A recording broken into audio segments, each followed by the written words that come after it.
we are not taking good care of cleansing our stomach, our colon. So, ang tendency, naiipon yung toxins. Pag naipon yung toxins, may mga maraming complications ang pwedeng ilabas niyan. Minsan yung mga nararanasan natin na hirap tayo dumumi o di kaya ay kulay itim, ang ating dumi iniisip kasi natin minsan na normal lang ang mga yan, pero yan po ay sintomas na mayroon tayong diferensya sa ating colon, or worst is we have already a colon cancer.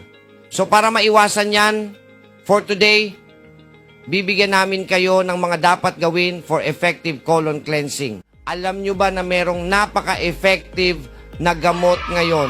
I actually recommend this to my patients Ito yung tinatawag nila na Colon Care Advance.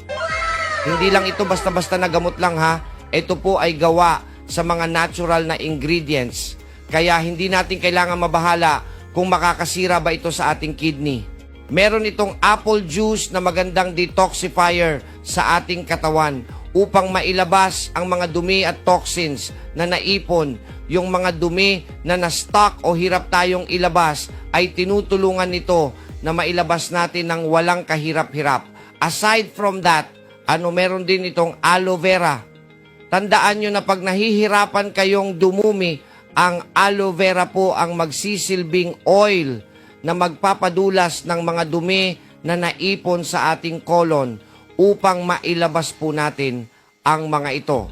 With Colon Care Advance, tumutulong po ito. Ano na mapabuti ang pag-digest ng ating mga kinakain. Pinapababa din nito ang ating mga bad cholesterol. At this is what I really like about Colon Care Advance. It has probiotics na tumutulong sa paglaban ng masamang bakterya na maaaring maka-infect sa ating mga kolon.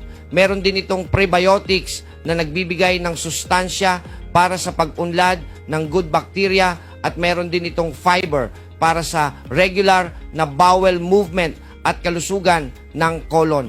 Kasabay ng pag-inom ng maraming tubig at tamang pagdadiet, uminom ng Colon Care Advance, 2 capsules, 30 minutes before breakfast or isa sa umaga at isa sa gabi.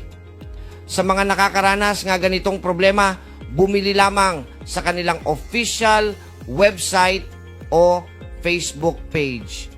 Pwede rin kayo umorder through Facebook, click lang ang order now button sa ibaba.